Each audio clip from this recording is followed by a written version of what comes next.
Hello and welcome to Library Grindhouse. The only ticket you need is your library card. I'm Jesse. And I'm Leah, and today we'll be reviewing John Carpenter's 1978 Halloween. All right, well this film is absolutely legendary, and I honestly wasn't sure whether we should bother covering it because everybody's seen it, right? Yeah, well it turns out Leah had never seen it. And we also want an excuse to watch it again, for me again, for her the first time. Since Halloween Kills is hitting theaters, we got to dive right into this thing and go into the movie. And if you haven't seen it yet, please go watch it. Honestly, it was a very good experience. I wish I would have seen it sooner. You know, being older, some of the scares weren't as, It's not as gross or gory as a lot of these movies. It didn't hit me. I feel like I've been desensitized from like the late 70s, early 80s movies with all the gore that you see nowadays. I guess, but you still haven't seen a lot of this stuff. No, I know, and I'm still happy that I saw it. You're not mad at it. I'm not mad at it whatsoever. There are a few things that I realize being, older now. I'm like, they should have put this in, or, different things like that. But did it feel like horror homework? No, I wouldn't say horror homework. I feel like now that I've seen this, all of a sudden the pieces kind of fell into place in my mind with some of the other movies that I watched. Like, oh, this is where that came from. Oh, this is the tip of the hat to Halloween. So yeah, it kind of just made all of the pieces fall into place for me. Because 1978, this was the one that kind of kicked it off. Black Christmas came out before this one, which it will maybe get to. Maybe. Maybe. But then this one came out, and then we had Friday the 13th in like 1980, and then it wasn't until like 84 when Nightmare on Elm Street came out. So this thing didn't really get it going, but it's what inspired Friday the 13th, which then just blew into the stratosphere. Slashers were everywhere starting after 1980. But yeah, so we get some really formative stuff in here. So right away, the first thing that hits you is this theme. It drops like a hammer and sets the tone. And we get that pumpkin that opens so many of these films as the credits roll with a slow zoom into that pumpkin.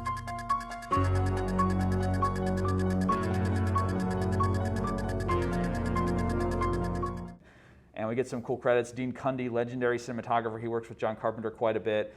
And also Carpenter has started scoring his own films because, according to him, he's quick and he's cheap. And it makes me feel sorry for his wife. Am I right? No, but it's one of those things where it actually usually works out. The Carpenter synth score is just so iconic for so many of his movies. Escape from New York, The Fog, pretty much all of his movies.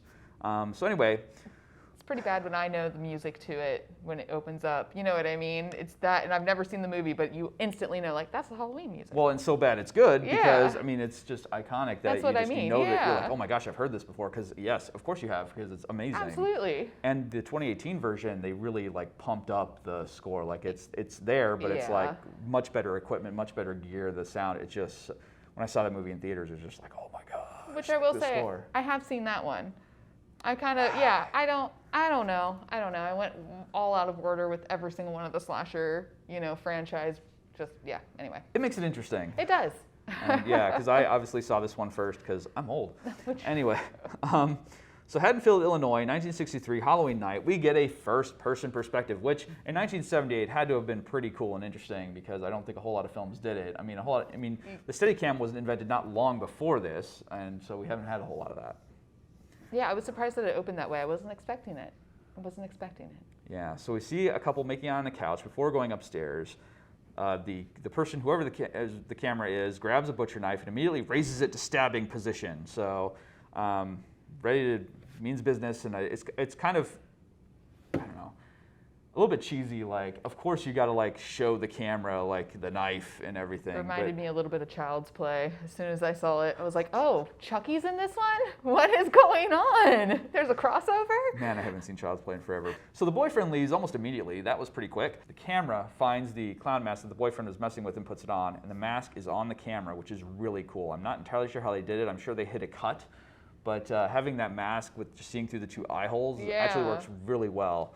So the girl recognizes him, and he starts stabbing her. And as he's stabbing her, he looks at the knife while stabbing her, which is really weird. And I'm not promoting any harm to any children, but if they're trying to stab me, I would have just stiff-armed him or something. She makes no effort to push him away, or it just "Ah!" I mean, the knife is about Same 5 feet sound. long, so I would think you should have seen it and been like, Yeah.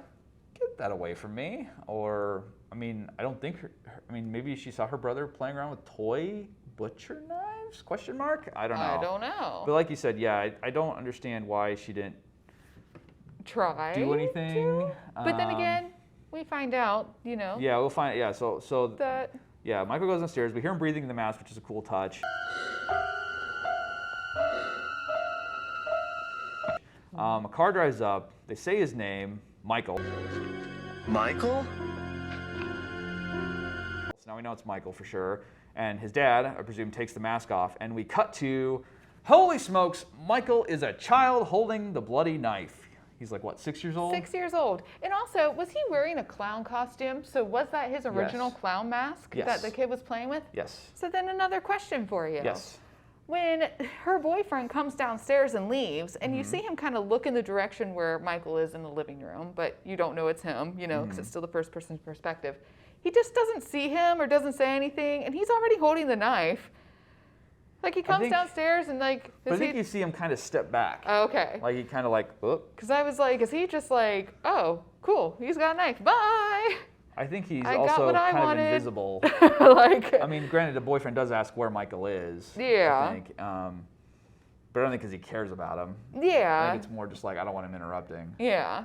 But yeah, it's, So yeah, but I thought it was funny too that he was a clown. Like, he's supposed to be this happy, but people still find him kind of creepy. But this happily bubbly clown guy, I don't know. Maybe I'm just, like I well, said, it's kind watched of it when I was innocent. You older. think innocent kids love clowns. Well, I don't know what kid loves clowns. Apparently that was a thing. But Yeah, it's I also- don't- yeah, Clowns are horrifying. but in 78, well, I guess we had Gacy, who apparently dressed up as a clown, right? Yes. But I don't know how widely Horrifying. publicized that was, or like media hadn't really portrayed killer clowns really When at did that it point. come out? The book came out in the 80s, like mid 80s, I want to say, around 86 or so, and then the miniseries came out in 90-ish. Yep. So yeah, so it must have been kind of mind-blowing. I mean, Killer Kids have been done before. You had movies like The Bad Seed, and I think I'm trying to think of another one, like Village of the Damned. I think had a village of kids who were like possessed by aliens or something and were killing people. I think, but I don't think it was this level of brutality, like straight up, like Yeah. quote unquote regular kid, not possessed, not whatever, straight up murdering somebody with a knife. Well, and I feel like he knew what he was doing. Like you said, when he looked at the knife, he knew what he was doing. It wasn't like oh my goodness, I thought it was a fake knife. Whoopsie. Like he saw the blood.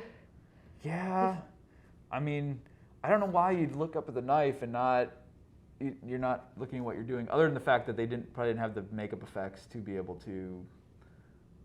I don't know. It seemed like a weird choice to have the look up to the knife, but I don't know if that's supposed to say something about his obsession with the knife or that. I don't know. Maybe, or maybe it was the first time seeing the blood, and that's how like he became bloodthirsty. Like that's when his evil transformation happened.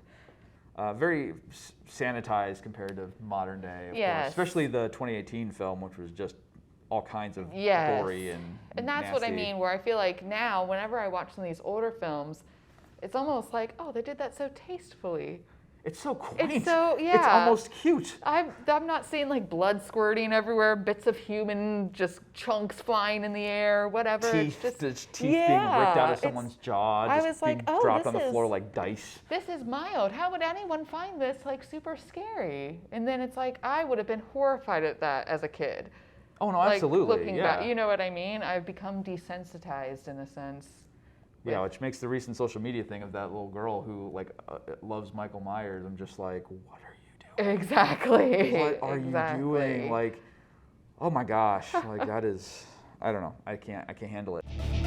Library Grindhouse will be back after these messages. Hey! What are you guys doing out here? There's a creepy man in a white mask, and he keeps like trying to play hide and seek with us, and he's Oh, look, there he is! Oh, hello! Where are your parents? Is that Dennis's mask? Run! Go home now! Before he kills us all, get out of here! Run! Do not turn around! Keep going home!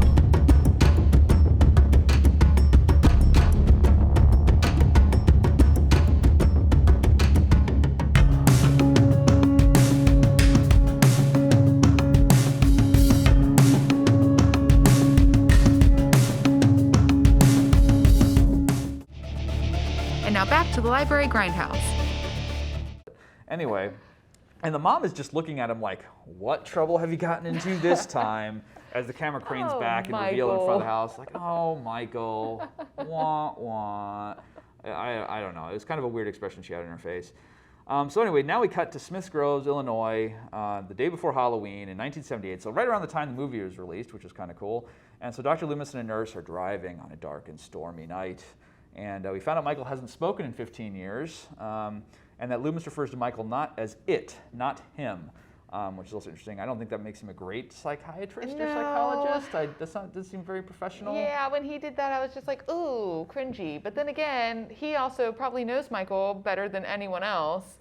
And he even says to the nurse, doesn't he, that he is evil. He is just pure evil. But how can you diagnose someone who hasn't spoken to you or just has been sitting in a chair, essentially, I for all intents and agree. purposes, not really, functionally catatonic or something? I don't know what you'd call it, where someone just basically... This is going to make it sound bad, but he's only killed one person being 6 years old. Not that you never do that. I'm not saying it like that. But, No, but he is already diagnosing him as pure evil because he doesn't talk. He stares through walls. It makes it seem like he's staring straight through his soul. Yeah, it's not like he's been drawing like evil murderous Yeah. pictures. He hasn't been like assaulting people. He's apparently been taught how to drive. Anyway, but it's one of those things where his prognosis of evil is just, I get it, but I don't. Yeah, I don't either. Unless he knows something that... Because why wasn't it he killed his sister at 6 and it totally screwed him up? Like he's like functionally catatonic because he did that. Yeah. And not because of an evil that made him do it, or that he was just evil and did it. It's that he snapped, he did this, and his brain broke because he realized he did that to his sister or something. Like, Absolutely. I don't know why you all of a sudden have to go to evil, other than it kind of works for the movie. And I guess I'm kind of glad they did it that way, just because the new movies really just posed him as being a force versus being a man. Yeah. And that's something interesting that they've been able to explore in these new movies. But anyway, yeah, so basically they're going to take Michael to a judge to ensure he never, ever, ever is able to get out, ever. But then they see patients out in the rain and see something's wrong. A patient climbs in the car, grabs the nurse. She gets away. After he starts to break a window, and the patient drives off. Which I just thought was the funniest thing. I'm sorry, it's not really funny, but when she hears somebody climbing on top of the car, and you've already seen these people in their hospital gowns outside. It's very ominous, very creepy. Sure. And she hears somebody climbing on the car, and what does she do? Rolls down the window and sticks her head out. What could it be? And she doesn't put the car in park. So as she's scrambling, she's still hitting all the gas and the brake pedals just randomly. Did she go into gear though? I thought she went into gear like when she was grabbed and I like, didn't started see going. that. I could just have saw. sworn it was like I need to get out of here driving thing, and I'm just like, lady, like you You're get half your out the situation under window. control before you start doing that. But maybe she didn't put it in park. Yeah. Either way, it's just the whole. Why'd you go in that room? What are you doing? Yeah, Leave the house. exactly. Why are you going upstairs? It's you true. know, don't go in there. It's like that whole trope of just like, don't roll down the window. What are you doing? Yeah. But it didn't matter. But I'm not mad at it because you know what? The new movie, they're calling back to it. That is true. I've seen The trailers. trailers. Yeah, the trailers for the new Halloween Kills, they totally call back to that Except scene. yet again, more gory, even in the trailers. Heck yeah. No, I'm just kidding. I'm not that bloodthirsty. But Yeah. you did point out, how did Michael learn how to drive? Yeah, how did that happen? How? Was some person? Let us know in the comments. Yeah, was some person just like, hey, you seem silent and need some fun in your life. Let's go out to Maybe someone had a pity on him, like, hey, do you want to learn how to the drive? institution's roundabout, or I don't know. I mean, was there an institutional golf cart or something where Did they knew he- he couldn't escape with it? Did he or watch TV and learn by? Did he read about it? I mean, I don't know. Is there a how to drive?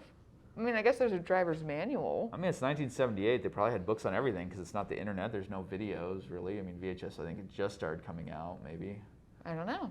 So, He yeah. seemed like a pretty decent driver, though, already. So, Well, let's put it this way. In the 80s, there were books on learning how to break dance. That's true. That's true. So if you could try to teach yourself to learn how to break dance via a book, maybe you can learn through a book how to drive. Was it a manual, though, her car? Maybe. I feel like that'd be Maybe more he took it in difficult. first straight to Haddonfield. You just heard it the entire time. 25 mile an hour, all the way to Haddonfield. I don't know, or maybe he's a natural. He's just a natural driver. Maybe the evil force, the it in him, is taking over. And So now we're back in Haddonfield, and it's Halloween time. So Laurie's tasked with leaving. Laurie, Jamie Lee Curtis's character, is tasked with leaving the key at the Myers house, since her dad's a realtor, and it's a real bummer he got stuck with that property because that thing is never selling.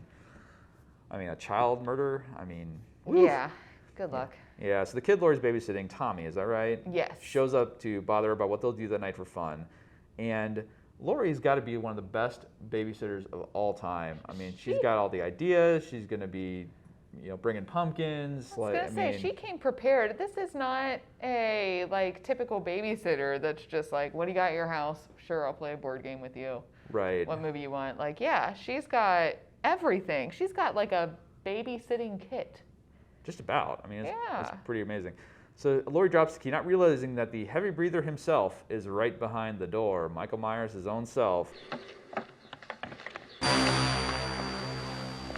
And we also get ominous foreground shoulder. And Darth Vader breathing. Yes, exactly. Which I did think that was a cool touch. Just because the last time that we saw Michael in the house, it was through the first person point of view. You saw the bush shadow. Now you kind of see the door frame in his shoulder, and I just thought that was a nice touch. And the year before we did get Darth Vader in Star Wars, so it's very possible heavy breathing and evil were going hand in hand at this point. So Loomis isn't happy, so the guy he's arguing with says, Sam Haddonfield is 150 miles away from here. Now, for God's sakes, he can't drive a car. and we get Loomis saying, He was doing very well last night. Maybe someone around here gave him lessons.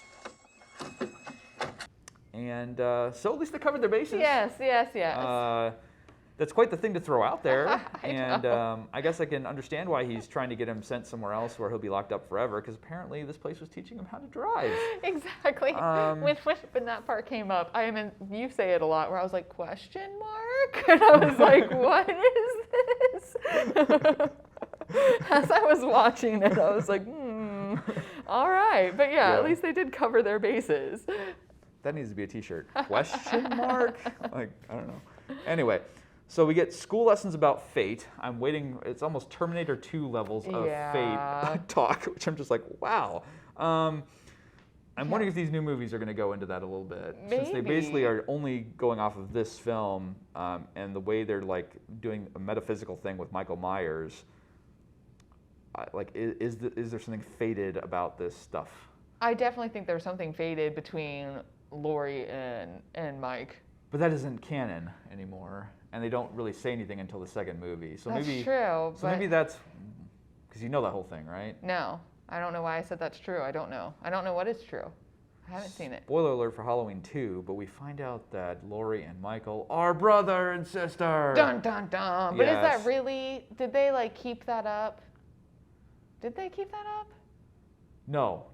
They not for the new movies. No.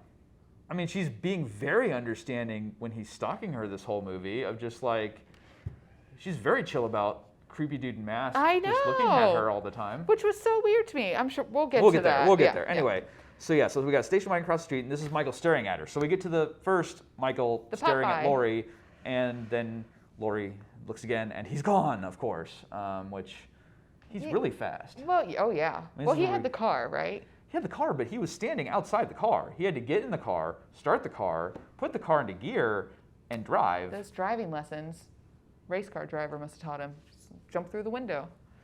I guess. I don't know. I mean, the dude, his cardio game is strong, as we learned last week. And this first one, oh yes, the cardio game. He must have done a lot of sit-ups. I guess, right?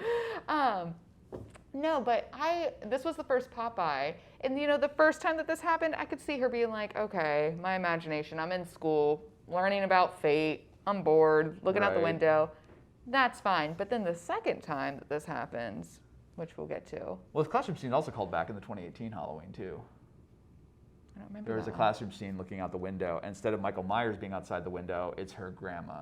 Ah, okay. Yeah, it's the younger girl. The younger in school, girl, and she okay. looks outside. Instead of Michael Older Myers Jamie Lee looking at her Curtis is across right the street, there. it's the older Jamie Lee Curtis, which fun callbacks. I mean, it's really cool how all this is tying together. See, I need to rewatch the 2018 one. Well, obviously before Halloween Kills comes out, that is definitely on the list. But So basically, bullies are chasing Tommy, who Laurie's going to babysit later, who's carrying a giant pumpkin. Now, where this kid got a giant pumpkin during school hours, I have no idea. I don't know if there's a fundraiser or what is happening. Show and tell? I don't know. But that pumpkin was huge. I'm surprised that kid was like carrying it. And he was just going to walk home carrying it's this a State huge Fair thing. prize winner. I mean, this thing, like, if Gallagher smashed pumpkins, he would want this one. It's huge. Absolutely huge. And what I say, kids are mean. Yeah, so the bully's taunt, "He's gonna get you," is sampled in White Zombie's cover of "I'm Your Boogeyman." He's gonna get you. He's gonna get you. He's gonna get you. He's gonna get you. He's gonna get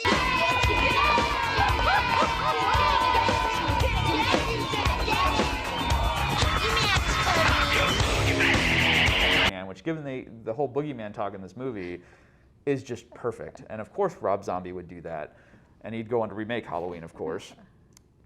Not very well. I wasn't terribly mad at that first one. I never saw his sequel, but Wasn't inferior to this one and the 2018 one. Anyway, yeah. So they trip him, and his pumpkin gets squished, which is a bummer. And one of the kids runs right into Michael. Michael then follows Tommy after letting the bully go, since he'd seen Tommy with Laurie, I think is why he was doing that. Yeah. And so he follows him on first on foot and then in the car.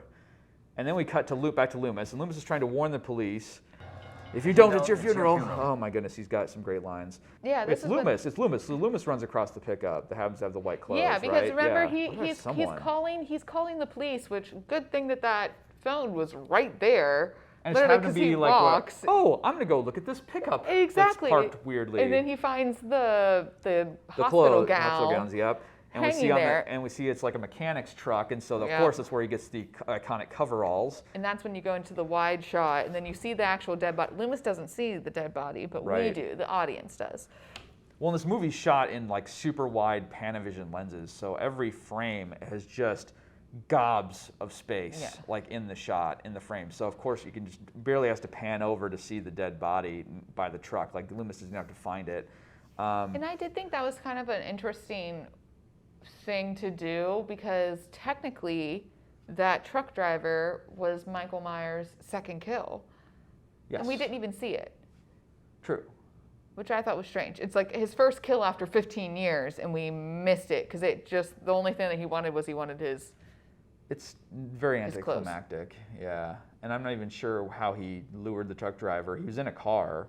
It's not like he was walking and needed like to get picked True. up. Like I don't know. Like, did if he flag him down? Like, fake Did he fake being broken down?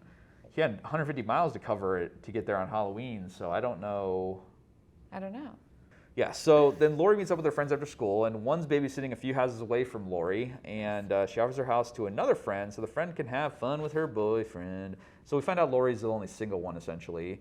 Because she's smart, and boys just don't like smart girls. I guess? That's her Question mark? explanation. That's what I don't understand. It was like all my crushes were on smart girls. Like my second girlfriend was on the quiz bowl team with me, like in my senior year. Like I don't. Yeah, I don't understand. Maybe in '78, that's not what dudes wanted. I feel like apparently. that's I just don't like know. a stereotype that they kind of threw in there just to make it be like, oh, this is why she's single, because she's Jamie Lee Curtis and she's beautiful. Like, you know what I mean? Not saying that beauty is the only thing that should. No, but I mean, you'd think she would be dating somebody. Yeah, I mean, she's it's beautiful. She's smart. She's, you know it's what just I mean? She's not gonna let the boys have their way. I mean, or Yeah. whatever. She's going to, Put her foot down. Pretty much. She'll have a backbone essentially. Yes. And that's part of her smarts. And then he slams on the brake and. Hey, jerk! Speed kills! Just sits there for a while, just like ominously, and you're like, oh no, is it going to be on? Like, are we going to get like Michael Daytime, like going after them? Like, Jump out, kill them. That'd be crazy. Roll credits. Well, at the chasing. end. I wouldn't say that, but like anyway, but then he drives off after hanging out for a while, so it's kind of a false scare. And then we get the great line. I hate a guy with a car and no sense of humor. Back in the pre-Uber days, where having a car was everything. I actually laughed out loud when I was watching this and I heard that. So what? And then I had to rewind it. Is that really what you just said? Like, It's pretty good. No, everybody who drives a car has to have a sense of humor. I hate it when they don't. Like, what? It's funny. either or. You got the Yeah. car or you got the sense of humor. I mean, it's you find both, then you got yourself a keeper. Apparently, I guess. I don't know. But yeah. So Michael's lurking down the street behind a bush. So once we get more lurking, well, there's the guys think Laurie's too smart. Then we run into Mr. Brackett, who's I believe the sheriff and Annie's dad. Yes. So then we get the iconic shot of Michael hanging out around the laundry that's hanging outside, and then he disappears there. That comes back in other Halloween films if you ever get around to watching them. I kind of wonder, can he teleport? I know, because her friend, I mean, they were right there, and her friend goes walking up, Yeah. and then she looks at the bush, and that's when she plays that little, like, he's right here, you know what I mean? I mean, there's cardio and then there's teleportation. Yeah, exactly. And this veers too close to teleportation, but it's fun. But this is the second time that she's actually seen him. I mean, she saw him in the car, but she didn't know it was him. So this is the second time. So you think that little like voice in the back of your head warning For danger. a smart girl, she doesn't have much common sense. Exactly. Exactly. This is a little disturbing. But then again, it's the Far Side So comic wait. of pushing on the pull door. So the actually the laundry would be the third time, right? Because she's already seen him in the Yes. bush. So this is the third, school, bush, this. and then this, Yeah. and then she flops on the bed and acts like it's nothing. That's when I was like, I would be calling my parents. I'd be calling anyone. There's a be calling guy the with a cops. mask, like Yeah. hanging around. I've seen him 3 that- times in like 3 hours. Then again, So- it's Halloween, and maybe she just thinks it's a kid doing a prank or and something. she does allude to like Halloween's all about pranks. Like she doesn't seem to that she scares very easily. No, She seems to be Boogeyman always, doesn't exist. You know. Yeah, she seems she's- to be cool, calm, and collected, no matter what her circumstances are. And I do love that the garage doors are covered in siding. Yeah. I feel like that's a very 70s, like just mask everything. So yeah, so Laurie's bringing her own pumpkin. Again, the next level babysitting. Yes. She didn't even know the pumpkin got smashed, but she just had that pumpkin ready to go. And also, what parents leave their kids home on Halloween? Like, Yeah. Why aren't you trick-or-treating with your children? I mean, I guess 1978, but And when she was walking home from school, you see a group of kids already trick-or-treating. So I was like, is that a thing? Like right after school, you go trick-or-treating? I thought that was too early. I mean, I bet they didn't have set hours back then, maybe, or something. Yeah, Where it's maybe. like you just start trick-or-treating. start like, trick-or-treating all right day. after Like if school. you didn't have school or right after school, just go start trick-or-treating, I guess. I don't know. And then wasn't Tommy, right? Yes. Wasn't Tommy already wearing looked like an astronaut costume? So maybe he did already go trick-or-treating, and then his parents were like, all right, it's our turn to trick-or-treat. I guess. I mean, Halloween parties. We gotta go get drunk, guys. It's the late Yeah. '70s. Life is awful. We're gonna go get boozed up and keep our kid here and yeah. leave. So I guess don't- Halloween parties were more of a thing back then because one of my favorite books as a kid was Popcorn by Frank Ash, which we should have at the library. A fantastic book where parents leave a kid home alone, and he calls up all his friends to have his own Halloween party, where his parents go to a Halloween party, and we find Loomis visiting a cemetery to find Judith Meyer's graves, which I guess is his sister, and her headstone has been removed. Dun dun dun. Like straight up just grabbed out of the ground.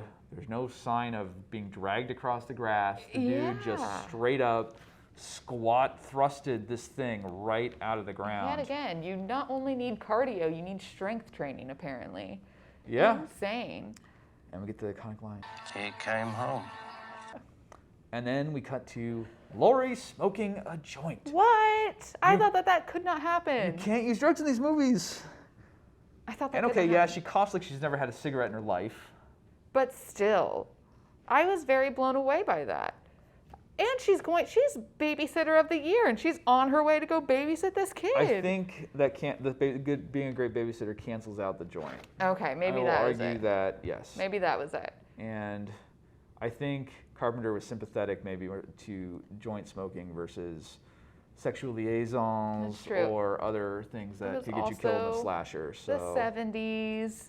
It was Yeah. also, so maybe. I think that was more along. It hadn't gotten so draconian where it's like, no, you can't even have fun. Yeah, Because yeah. by the time you get in the Friday the 13th, I forget which one, you can't even be fat in the movie, and being fat's enough to get you killed in that movie. Not just because you're slow, but you're just fat. You're Yeah. just by with you. Like it's So yeah, it was not very draconian, but that was pretty amazing to see. I was like, wow, this is surprisingly progressive. And something else too. So when Annie, her friend that she's Uh-huh. driving with, pulls up, well, they're on their way to go babysit. Yeah. And they end up passing the hardware store where she sees her dad, the cop. Yes. She pulls over, and she tells her to put it out or like get rid of it, Yeah. right? Why would you even pull over if your dad's the cop and you're rolling? Like, why did Was he you? gesturing, or they were going to drive by him? So I think Yeah. the whole thing was like she didn't want to be seen with anything that looked like a cigarette, let alone a joint. I think. But And she could have still gotten rid of it and driven by. I don't know if she felt like she had to stop, Maybe. Because something was going on. or was he flagging her down? I'm trying to remember if it was I like don't he was trying to get their remember. attention, or maybe they were trying to see what was going on, or I don't know. Well, there was a lot of cops, or no, it was just him, but you could tell that something happened in the hardware store. So, Right. yes, John Carpenter needed it for his story as well. So that could, you know what I mean? I guess. Yeah, I don't know. But that's when we learn that certain things were stolen from the hardware store. Yeah, we got Halloween masks, Yep. rope, and some knives. And his dad thinks it was a bunch of kids. We know better. Yeah, and then Loomis comes to talk to Annie's dad, who's the sheriff, and Michael drives right behind him. And Which- How do you not know? I guess he didn't know what his car looked like. But Because he it was was his also, car. he was tailgating them. Like, He was, but I don't think he was expecting that. that's true.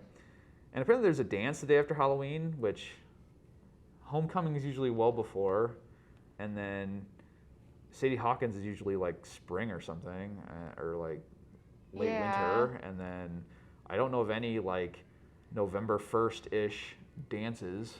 Maybe they just wanted to have like a Halloween dance, but they didn't want to have it on Halloween because that's where most of the high schoolers make their money babysitting kids. I guess. Maybe that's it. But Lori wants to go with Ben Tramer. Oh, and Ben. I know. And Michael's right on their tail. We find out what happens to Ben in the next movie. That doesn't exist anymore according to current canon. But anyway, I won't spoil that for you. Michael's right on their tail. Let's see. So how far away is this house? Because it is nighttime when they get to this house. This town I don't get is like a major metropolis where they start on the east side and they have to go through like rush hour traffic to get to the complete other side of town. Like we're not talking like Greenfield to Plainfield or something situation. And we find out later, so Dr. Loomis is standing right outside of Michael Myers' old house, which apparently was like 1 block away from where Lori lived because we saw her walk the key. Yep. So he was standing there, but then somehow he walks like, we'll get to that later, but he's within walking distance to where they're at now, but they seem to be driving for hours in order to get to the house. Forever. So I guess we had to get it to not being nighttime, I guess. at yeah, some point. maybe it's, Yeah, so Michael looks to be targeting Annie first, and so the sheriff and Loomis go to the Myers house. It appears to be unlocked. So why'd the key need to be dropped off? I don't know. I mean, I guess technically Michael probably broke a window and unlocked the door Yeah. or something to get in there. And we got a warm, dead dog on the floor, and apparently Michael was hungry. Oh, so gross. No man would do this. This But it isn't could- a man. Man wouldn't do that. This isn't a man. And it could be a skunk, because, you know, eating It a was so skunk would tore be up. so much better than eating a dog, too. I don't understand that line. When you're hungry, Leah. I guess, but know. that just makes them pure evil in my book. Nobody harms the puppies. So apparently Loomis is of the mind that 6-year-old child with no sense of right or wrong, life or death, nothing inside but evil. And so that's all he is apparently. And I do find is this when Loomis tells the sheriff, like, just be on alert. No, don't send out the troops. Is that later, or was he talking about it in the house too? Gosh, that's a good question. I'm not sure. I know he talks about when they stand outside the book, like when they're outside, he's just waiting outside the house and the sheriff shows up. I think they're trying to wait to see if they hear anything about where Michael could be before like sending everyone out in a wild goose chase. But Because I thought that was so weird how he's like, he's pure evil. He will strike again. No, don't send out your troops. You and I can handle it. I think he has a vendetta. I mean, that's the thing. I think that's one of the bad things, Right. one of the probably many bad things about Loomis, but that is just he's got this. He's the That's- Ahab. He's he's- got to I be was the very- one to finish it. He's the one. I'm the one responsible for Michael. No one else is going to do this for me. Or he just figures he's just going to slaughter everyone else, which, not wrong. And if you don't know what the Ahab is, yeah. Watch episode 1. Yeah. Commercial break. Yeah. Library Grindhouse will be back after these messages.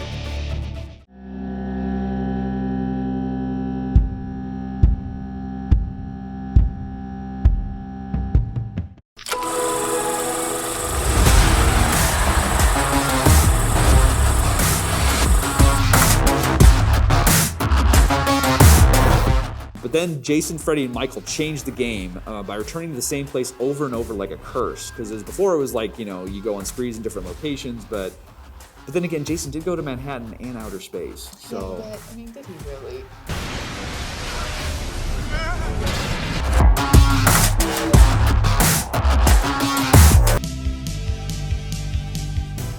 Looks good. All right, let's just see hips. Thank you, view scan.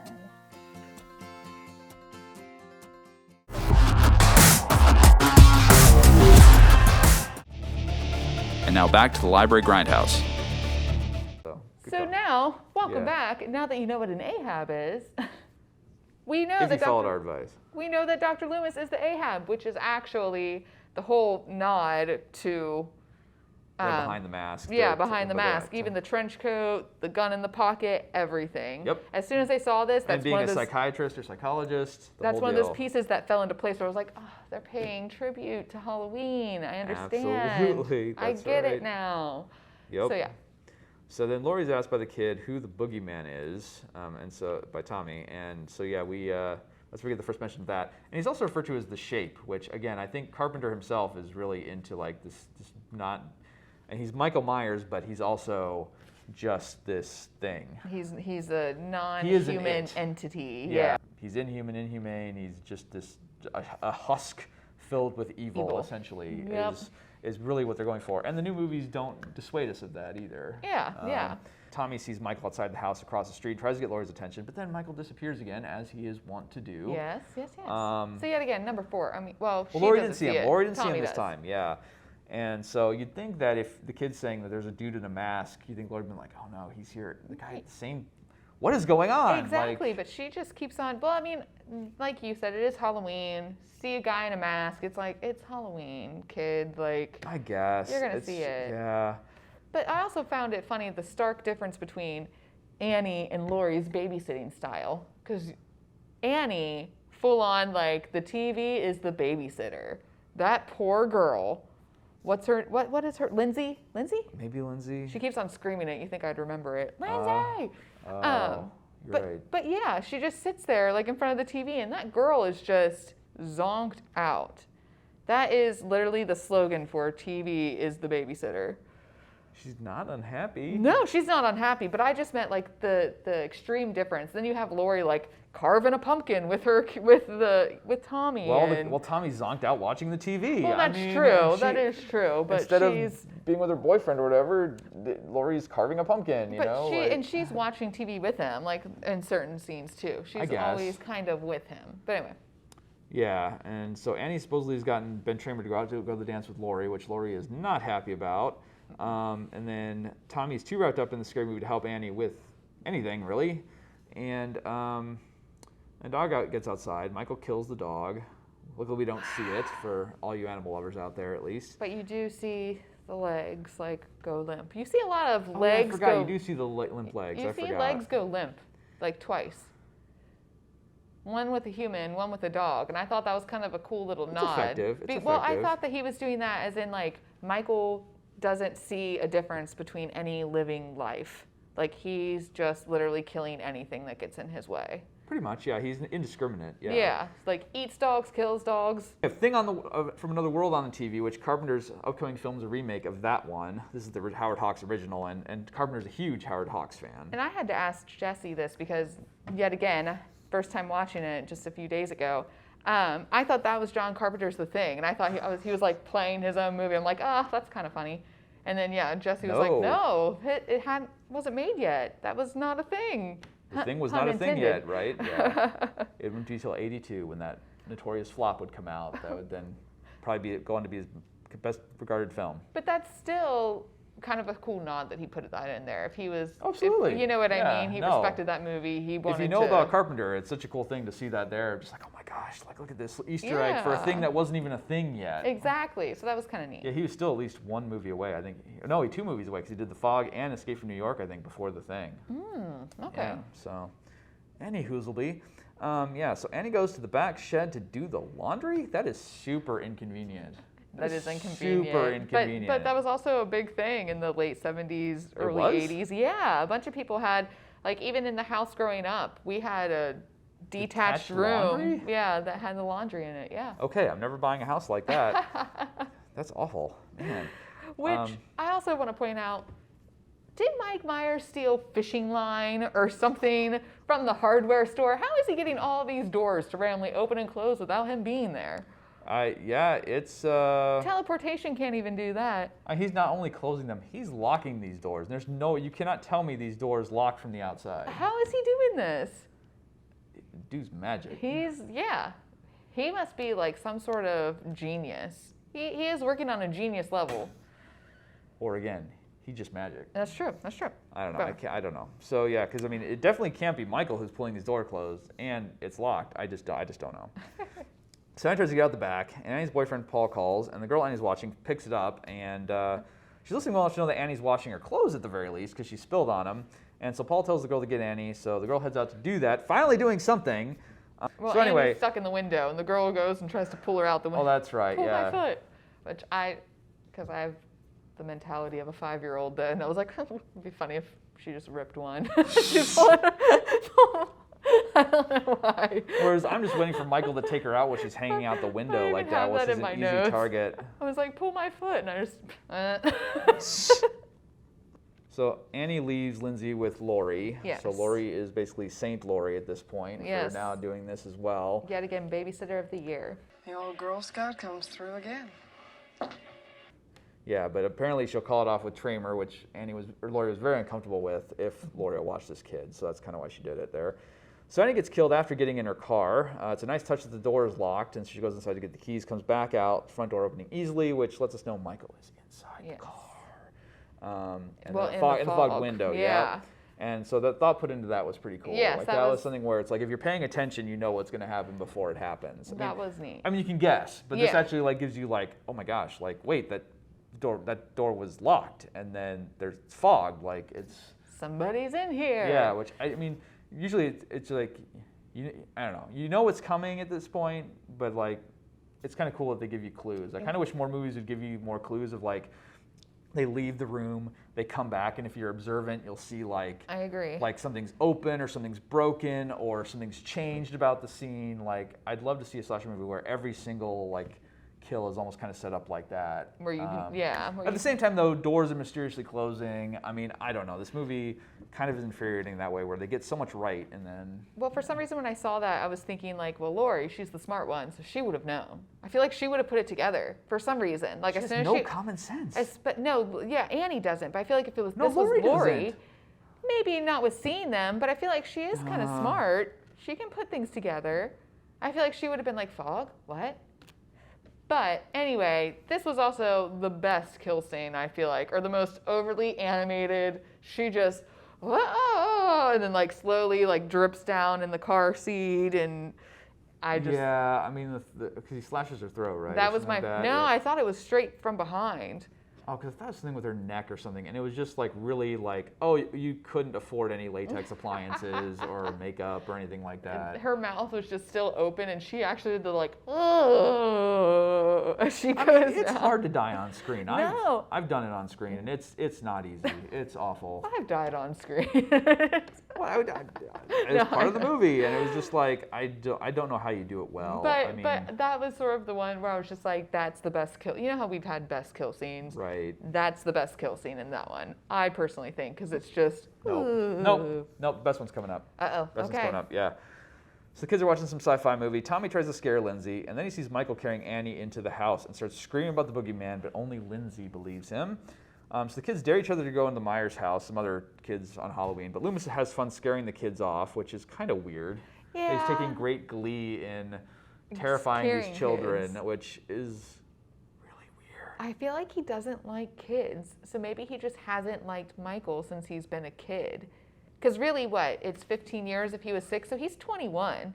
But is he wrong for not liking him? Because the kid winds up being evil. That's what I mean. But what therapies did he do on this kid?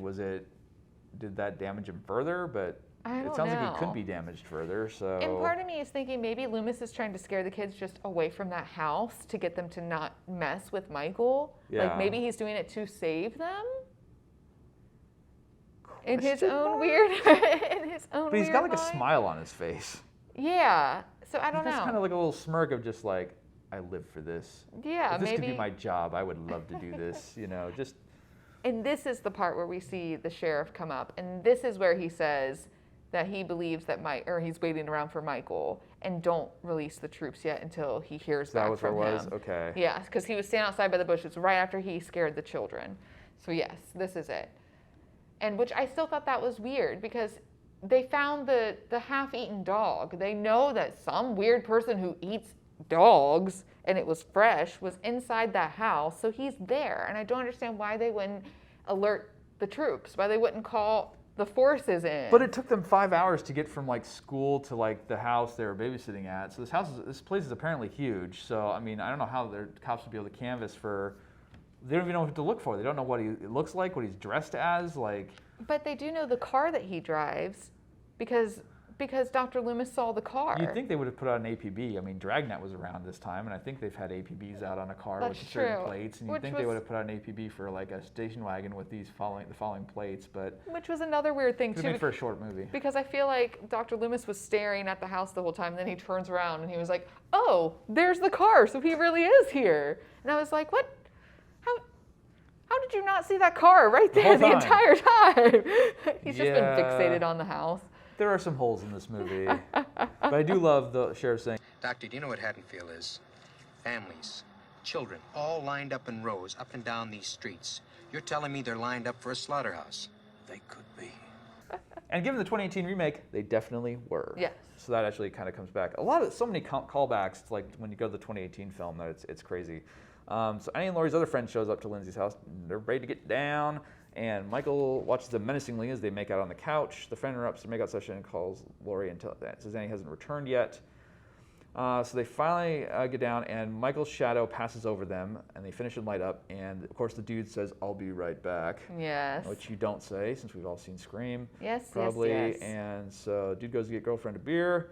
Outside door creaks open.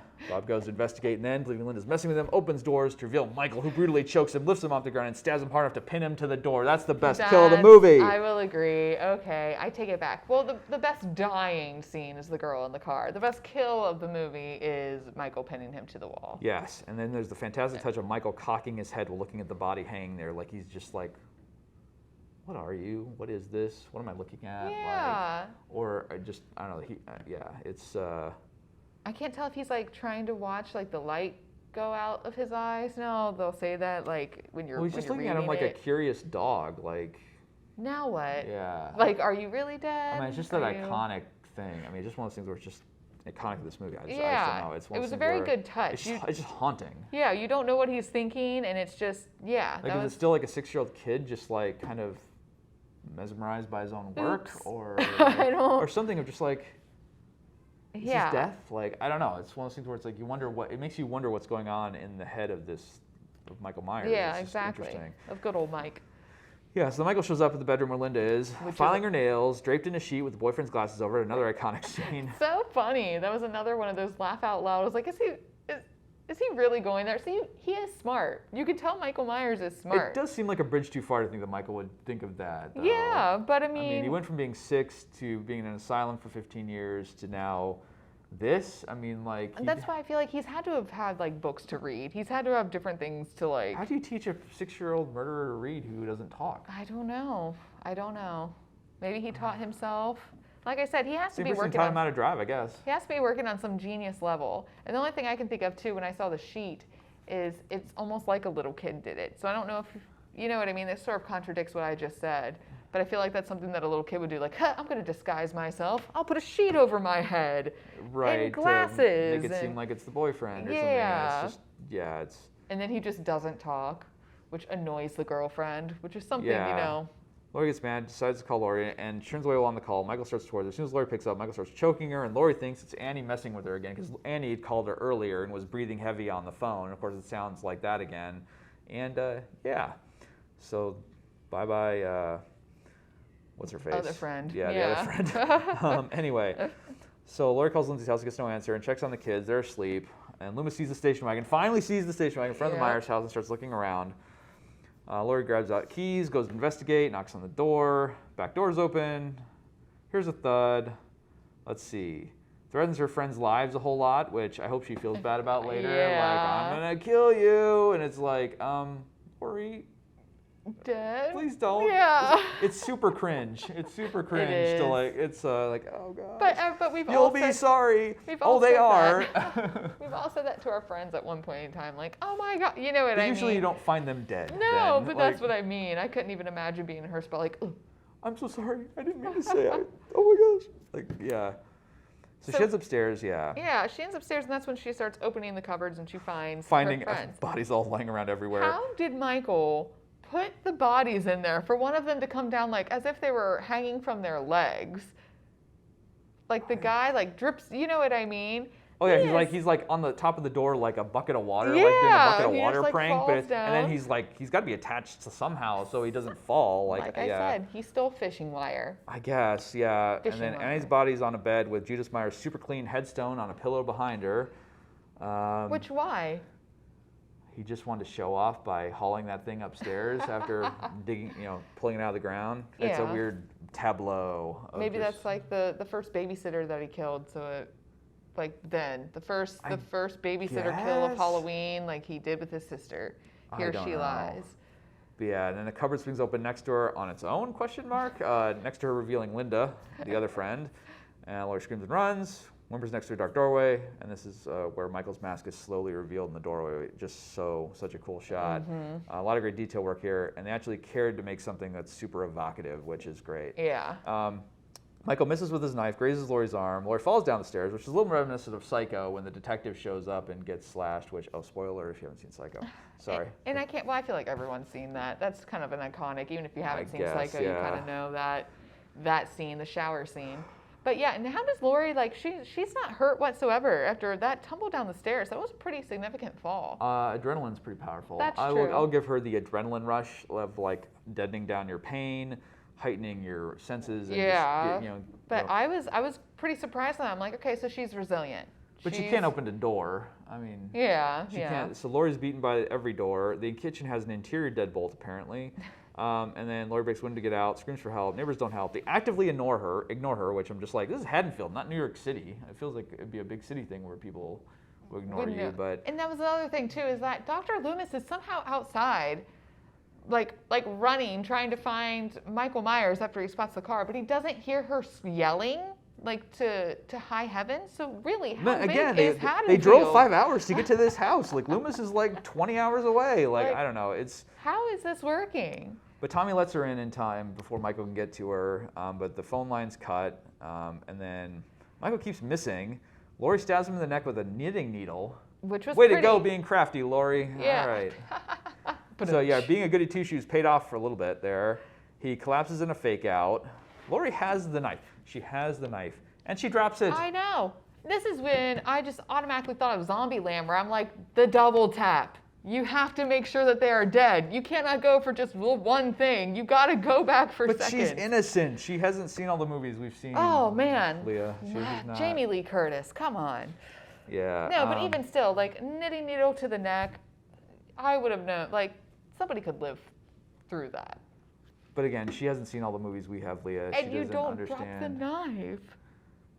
I know. I feel like that's not even a movie thing.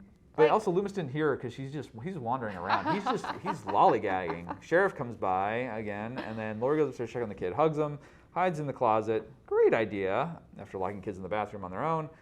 Michael can't break open the closet door, so she turns on the light. Wait. Okay, he starts breaking down the closet door at least. yeah. And then she stabs him in the eye with a clothes hanger. He drops the knife, and she finally stabs him with his own knife. He falls into another fake out. She drops the knife again. Twice. And Twice. double Twice. tap again. Yeah, she sends the kids out for help, so at least she got the kids out of there. And then we get the iconic shot of Laurie in the foreground and Michael sitting up. And Loomis sees the kids run outside. She's sitting there crying. Why wouldn't you leave the room? Or something. Or like keep your eyes on him. She has her back turned. I think the adrenaline finally is worn off. It's worn off. She's just shaky. At this She's point, just, at this point, I think she's like, okay, the kids are out, the kids are safe. I guess that's I true. stabbed kind of him. having I stabbed him twice. adrenaline It's got to dump. be done. Yeah. And so the Michael goes for the choke on Laurie. Laurie pulls out the master reveal, just a dude, no eye injury either. He pulls the mask back on in time for Loomis to shoot him multiple times. Michael goes flying off the balcony, and we get Laurie singing. What's the boogeyman?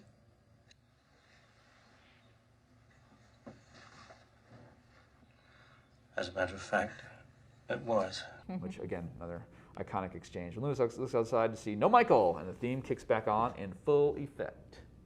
Where did he go? Yet again, teleportation. Yeah, especially shot like 6 times Yeah, or whatever. shot, stabbed, knitting needled, huge fall out the window. I know. Like, yeah. And so as Michael breathes, we see rooms and houses and knife on the floor downstairs by the couch. The knife is back downstairs. I didn't understand that. Continuity issue. Unless were there two Michael grabbed knives? another. Yeah, I know. They did mention he stole more than one knife at the hardware store earlier, or was it a retcon? I don't know. So we end on the Myers house, and we get the title screen, and we roll the credits. And now I need to rewatch this movie because I didn't hear "Don't Fear the Reaper" in the film. I saw it in the credits like "Don't Fear the Reaper." Like that song is so iconic. How can I not notice it? It in is the playing film? when Laurie is smoking a joint. I in the can't car. imagine this. Maybe that's why, because you were so baffled that she was doing that. I must have been so angered, and I paused to like write my angry notes. You can't smoke a joint in these movies. What are you doing, movie? She's supposed to be the survivor girl, the final girl. Yeah, you don't get to have any fun and be the survivor girl. You have to be perfect. Exactly. And I mean, Jamie Lee Curtis is pretty close to perfect. She's awesome. Yes. But I don't know. But yeah, that's where "Don't Fear the Reaper" is on the car. It's on the car radio. Weird. That's so weird. I need to rewatch the movie. They didn't get their money's worth because I didn't hear it.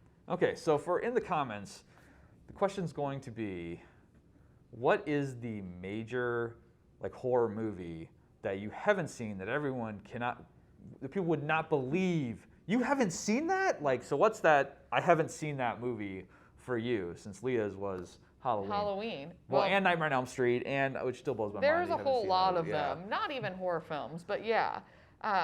So what's some of the ones that you haven't seen? Yeah, what's that one where everyone's just like, what? You haven't seen that horror movie? Like, how have you missed it? Yeah, so let us know in the comments. And then, and now here's your clue for next week's movie. Clucifer here. Your clue for the next film is Religious Dinosaur. All right, so if you think you know what the movie is, please let us also know that in the comments. And for Library Grindhouse, I'm Jesse. And I'm Leah. And we'll see you next time. Bye.